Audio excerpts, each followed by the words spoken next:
हम पुकार पुकार के बोल रहे हैं सर, आदमी लोग सुन रहे नहीं है। ये तो जादू वाला तेल नहीं है, ये 108 जड़ी बूटी का तेल रहता है। चीन से वायरस फैलने का सिलसिला रुकने का नाम नहीं ले रहा है। पहले चीन से कोरोना वायरस आया जिसने पूरी दुनिया में तबाही मचाई थी। दुनिया इस महामारी से उभरी ही थी कि चीन में एक और वायरस HMPV वायरस से अफरा तफरी मची हुई है। यही नहीं, चीन में अब एक और नए वायरस के मिलने से हड़कंप मचा हुआ है। दरअसल चीन में एमपॉक्स के नए स्ट्रेन का पता चला है। इस वायरस के नए स्ट्रेन ने देश में खलबली मचा दी है। चीनी स्वास्थ्य अधिकारियों ने 9 जनवरी 2025 को कहा है कि चीन में नए एमपॉक्स स्ट्रेन क्लेड IB का पता चला है। पिछले साल विश्व स्वास्थ्य संगठन की ओर से ग्लोबल पब्लिक हेल्थ इमरजेंसी घोषित किए जाने के बाद ये वायरल संक्रमण कई देशों में फैल रहा है। चीन की एक एजेंसी ने कहा कि मंकी पॉक्स का क्लेड 1B कोंगो सहित कुछ अफ्रीकी देशों में पहले से मौजूद है और यहाँ से एक विदेशी शख्स से संक्रमित होकर यह अन्य देशों में पहुंचा है। बता दें कि एमपॉक्स एक व्यक्ति से दूसरे व्यक्ति में फैलता है। इसमें फ्लू जैसे लक्षण और शरीर पर घाव और छाले दिखाई देते हैं। हालांकि आमतौर पर यह खतरनाक नहीं होता, लेकिन कुछ मामलों में और लापरवाही से ये जानलेवा हो सकता है। यह वेरिएंट DRC यानी डेमोक्रेटिक रिपब्लिक ऑफ कांगो से पड़ोसी देशों बुरुंडी, केन्या, रवांडा और युगांडा में फैला है, जिसकी वजह से विश्व स्वास्थ्य संगठन ने आपातकाल की घोषणा की है। बता दें कि अभी हाल ही में चीन से एक और वायरस की सूचना आई थी। इस वायरस का नाम है ह्यूमन मेटा न्यूमो वायरस। ये वायरस बच्चों और बुजुर्गों पर अटैक करता है। भारत में भी इसके कई मामले देखने को मिले हैं। आइए ऋषिकेश एम्स में बच्चों की डॉक्टर मीनू सिंह से जानते हैं कि यह वायरस कितना खतरनाक है।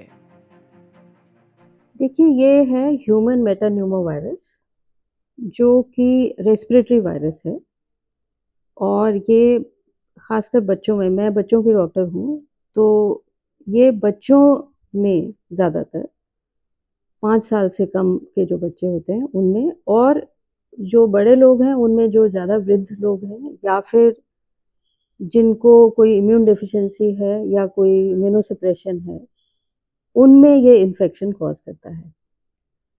ये वायरस जो है ये लगभग 2001 में डिस्कवर हो चुका था और इंडिया में भी 2008 के बाद से रिपोर्टेड है।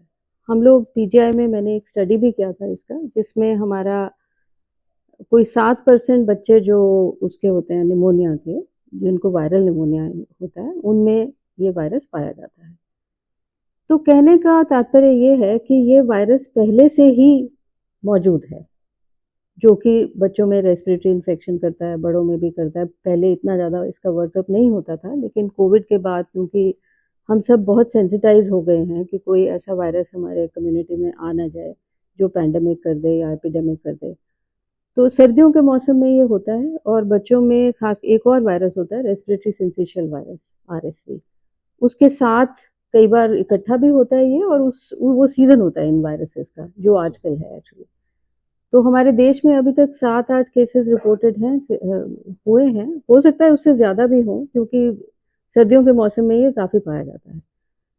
लेकिन इससे इतनी बड़ी इलनेस कोई नहीं होती है जिससे कि हमें बहुत डर जाना पड़े। हालांकि बच्चों में जो निमोनिया जो भी वायरसेस करते हैं उनसे हम डरते ही रहते हैं, क्योंकि बच्चों में खासकर कोई भी प्रॉब्लम होती है तो उसे हम गंभीरता से लेते हैं, और उसके लिए हमें हमेशा तैयार रहना पड़ता है। एक तो कि अगर किसी बच्चे को एक्यूट रेस्पिरेटरी इन्फेक्शन के साइन हो रहे हैं, जैसे बच्चे को बुखार के साथ ज़ुकाम हो रहा है या खांसी हो रही है, या उसकी सांस चल रही है, ज़्यादा तेज़ चल रही है, या उसकी छाती के ऊपर गड्ढे पड़ रहे हैं जब सांस लेते वक्त, तो ऐसा लग रहा है कि उसे तकलीफ हो रही है सांस लेने में, तो हमें एकदम बच्चे को अस्पताल लेके आना चाहिए और वहाँ पे उसका असेसमेंट किया जाता है, उसका देखा जाता है कि ऑक्सीजन की ज़रूरत है कि नहीं है।